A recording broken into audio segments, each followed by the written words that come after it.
Update. I'm Charlene Briner, and we're joined today in the studio by Representative Phil Sterner. Representative, thanks for dropping by. I appreciate having me this week. Well, we appreciate you taking time. It's been a very busy legislative session.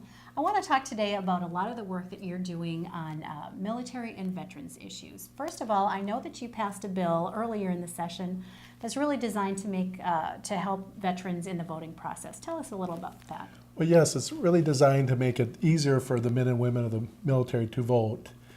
And it gives more time for the absentee ballots, and it makes it easier to do that process, as well as being able to, if the ballot comes in correctly, it will be sent back to them to revote up to time. And that's already been signed into law by the governor, I know. It has, yes. It was a good bipartisan support bill. And I also know, Representative Sterner, you've taken the lead on a number of other veterans issues. You represent Rosemount, you live in Rosemount, and that is the home of the Red Bulls. Red Bulls, yes. And you've done a lot of work on pay issues, on recognizing veterans. Tell us about what you've been up to lately. Well, basically, besides getting the Red Bulls there, helping them get their pay, and in a proclamation, we had their official welcome home event was over the weekend on Saturday at the Minneapolis Auditorium, and I did attend that, and I met with some of the elected officials, like Senator Clark, as well as Congressman Klein were there, and several others like Representative Gardner and others. And was that just an official welcome home ceremony, or is that something that is part of your legislative duties? Tell us a little about that. It was an official welcome home ceremony, and they had all the families were there with their members, and they had a presentation, and they also had to memorize the fallen soldiers, the four that passed away, and it was look at that. So part of my duties are, since the Red Bulls are my home district, to make sure I try to make all the Red Bull events I'm invited to. And I want to talk about the work that you did too. We heard a lot in the news a couple of months ago about the fact that a lot of the soldiers who had served overseas and returned in 2007 had been owed some back pay and had not gotten that bonus pay.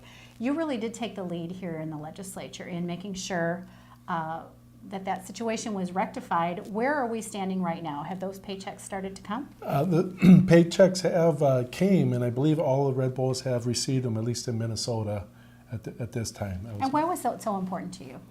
Well, it's personal. It was just the right thing to do, and it was important that they were given their pay for their service that they were promised.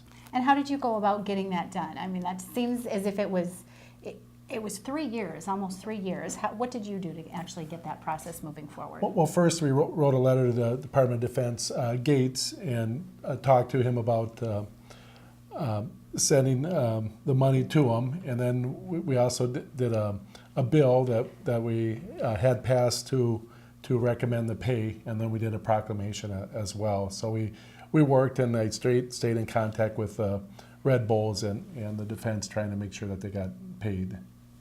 And so that's got to be a really satisfying feeling, especially I know that they've had some unusual economic hardship. The unemployment rate among Red Bulls is higher than the average in Minnesota, is that correct? Well, yes, it was 3 times higher than what the average has been for the Red Bulls. So that's got to be pretty satisfying for you? Are you satisfied that everything's been done that needs to be for them? Yes, at this time, I mean, because we have they receive the pay, and we have a good yellow ribbon program that they participate in and such, and I think our community is very welcoming for the Red Bulls as well. Representative Sterner, you've got a couple weeks left in the legislative session, gotten a lot done so far, a bonding bill, a second jobs bill, some small business bills, balanced the budget at least part of the way. Are you optimistic you're going to be ending on time? I am. I believe we'll be ending on time, and there are some rumors that maybe even before the end of time here, so maybe before May 17th. So. And that's got to be a good feeling for you too. Pretty productive session so far? It has been, yes, and we have more to do, but it's been productive. Well, thanks so much for dropping by to chat with us for a few minutes, Representative.